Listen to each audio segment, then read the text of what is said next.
अस्सलामु अलैकुम वरहमतुल्लाहि वबरकातुहू। उम्मीद है नाज़रीन किराम आप खैरियत से होंगे। नाज़रीन किराम, कुर्सी पर नमाज पढ़ने वाले को अपनी कुर्सी किस तरह रखनी चाहिए और ऐसा शख्स नमाज सफ के किस हिस्से पर अदा करे, दरमियान में या किनारे पर।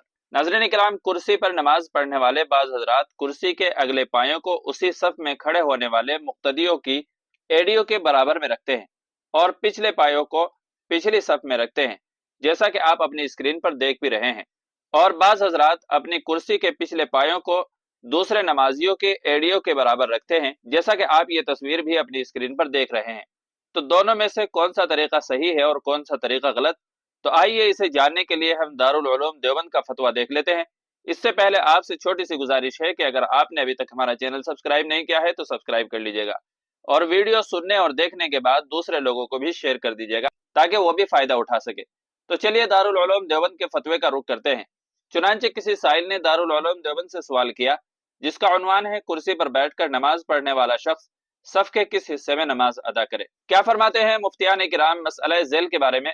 नंबर एक शख्स कुर्सी पर बैठकर मस्जिद में नमाज अदा करता है तो उसके लिए सफ बंदी कैसे होगी, क्योंकि वो क़याम खड़े होकर करता है, इसलिए कि वह खड़े होने पर कादिर है। तो जब उसे कहा जाता है कि बैठकर नमाज अदा करो तो वो कहता है कि क़याम फर्ज है और सफ बंदी सुन्नत है। तो अब सफ सीधी करने के लिए कुर्सी के अगला पाया या फिर पिछला पाया सफ के बराबर रखा जाएगा। नंबर 2, क्या यह शख्स सफ के किसी भी हिस्से में नमाज अदा कर सकता है या फिर वो सफ के एक किनारे में नमाज अदा करे। मुफस्सल जवाब मतलूब है, मेहरबानी होगी। तो दारुल उलूम देवबंद की तरफ से इन दोनों सवालात के जवाब दिए गए हैं। बिस्मिल्लाहिर्रहमानिर्रहीम। नंबर 1 और 2, कुर्सी पर बैठकर नमाज पढ़ने वाला शख्स सफ के किसी हिस्से में नमाज अदा कर सकता है।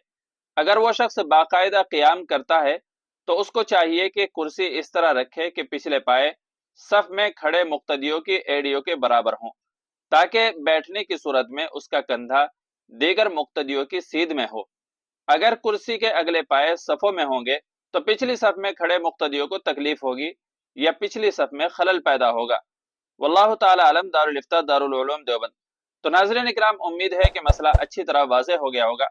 वीडियो अच्छी लगी है तो लाइक और शेयर कर दीजिएगा और चैनल पर पहली बार आए हो तो सब्सक्राइब भी कर लीजिएगा।